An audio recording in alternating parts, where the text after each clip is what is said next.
जय माता दी। आज नवरात्रि का दूसरा दिन है। माँ दुर्गा की नव शक्तियों का दूसरा स्वरूप देवी ब्रह्मचारिणी का है। ब्रह्मचारिणी देवी का स्वरूप पूर्ण ज्योतिर्मय एवं अत्यंत भव्य है। शारदीय नवरात्रि का दूसरा दिन देवी ब्रह्मचारिणी को समर्पित होता है। माँ का ये रूप तपस्विनी का है। ब्रह्मचारिणी का अर्थ होता है तप का आचरण करने वाली।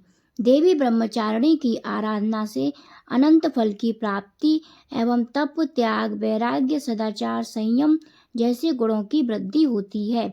माँ ब्रह्मचारिणी अपने दाहिने हाथ में जप की माला और बाएं हाथ में कमंडल धारण करती हैं और श्वेत वस्त्र पहनती हैं। माँ ब्रह्मचारिणी ने अपने पूर्व जन्म में राजा हिमालय के घर में पुत्री रूप में जन्म लिया था। तब देवर्षि नारद के उपदेश से इन्होंने भगवान शंकर को अपने पति रूप में प्राप्त करने के लिए अत्यंत कठिन तपस्या की थी। इस दुष्कर तपस्या के कारण इन्हें तपश्चारिणी अर्थात ब्रह्मचारिणी नाम से अभिहित किया गया। कथा के अनुसार 1000 वर्ष उन्होंने केवल फल मूल खाकर व्यतीत किए और 100 वर्ष तक केवल शाक पर निर्वाह किया था। कुछ दिनों तक कठिन उपवास रखते हुए देवी ने खुले आकाश के नीचे वर्षा और धूप के भयानक कष्ट को सहा। मैना माँ दुखी हो गईं। कई हजार वर्षों की इस कठिन तपस्या के कारण देवी का शरीर एकदम क्षीण हो गया। उनकी यह दशा देखकर उनकी माता मैना अत्यंत दुखी हुई और उन्होंने उन्हें इस कठिन तपस्या से विरक्त करने के लिए आवाज दी, उमा। तब से देवी ब्रह्मचारिणी का एक नाम उमा भी पड़ गया। उनकी इस तपस्या से तीनों लोकों में हाहाकार मच गया। देवता, ऋषि, सिद्धगण, मुनि सभी देवी ब्रह्मचारिणी की इस तपस्या को अभूतपूर्व पुण्य कृत्य बताते हुए उनकी सराहना करने लगे। अंत में पितामह ब्रह्मा जी ने आकाशवाणी के द्वारा उन्हें संबोधित करते हुए प्रसन्न स्वर में कहा, आज तक किसी ने ऐसी कठोर तपस्या नहीं की जैसी तुमने की है। तुम्हारे इस कृत्य की चारों ओर सराहना हो रही है।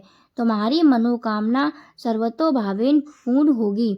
फिर ब्रह्मा जी की आज्ञा से राजा हिमालय ने माता ब्रह्मचारिणी का विवाह शिवजी से करने को तैयार हुए और उधर शिवजी भी विवाह के लिए तैयार हुए।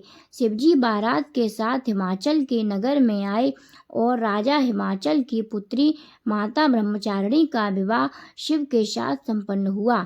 इनकी कृपा से भक्तों को सर्वत्र विजय की प्राप्ति होती है एवं जीवन की अनेक प्रकार की परेशानियां भी समाप्त हो जाती हैं। माता ब्रह्मचारिणी के दाहिने हाथ में अक्षमाला, बाएं हाथ में कमंडल। देवी ब्रह्मचारिणी की उपासना से मनुष्य में तप, त्याग, वैराग्य, सदाचार, संयम की वृद्धि होती है। जीवन की कठिन समय में भी उनका मन कर्तव्य पथ से विचलित नहीं होता है। देवी अपने साधकों की मलिनता, दुर्गुणों और दोषों को खत्म करती हैं। देवी की कृपा से सर्वत्र सिद्धि एवं विजय की प्राप्ति होती है। माँ भगवती को नवरात्र के दूसरे दिन चीनी का भोग लगाना चाहिए। माँ को शक्कर का भोग प्रिय है। ब्राह्मण को दान में भी चीनी ही देनी चाहिए। मान्यता है कि ऐसा करने से मनुष्य दीर्घायु होता है। इनकी उपासना करने से मनुष्य में तप, त्याग, सदाचार आदि की वृद्धि होती है।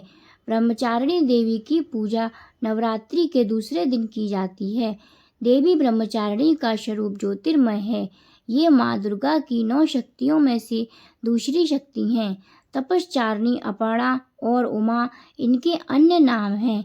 इनकी पूजा करने से सभी काम पूरे होते हैं, रुकावटें दूर हो जाती हैं और विजय की प्राप्ति होती है।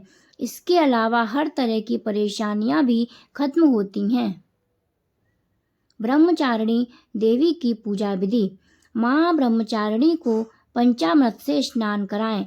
माँ ब्रह्मचारिणी को सफ़ेद या पीले वस्त्र अर्पित करें। माँ ब्रह्मचारिणी को रोली, अक्षत, चंदन आदि चढ़ाएं।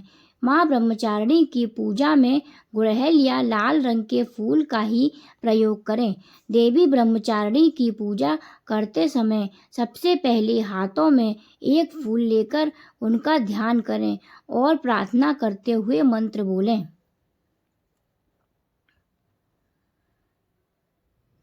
वंदे वाञ्छितलाभाय चन्द्रागकृतशेखरां जपमालाकमण्डलूधरा ब्रह्मचारिणी शुभां या देवी सर्वभूतेषु मां ब्रह्मचारिणी रूपेण संस्थिता नमस्तस्यै नमस्तस्यै नमस्तस्यै नमो नमः।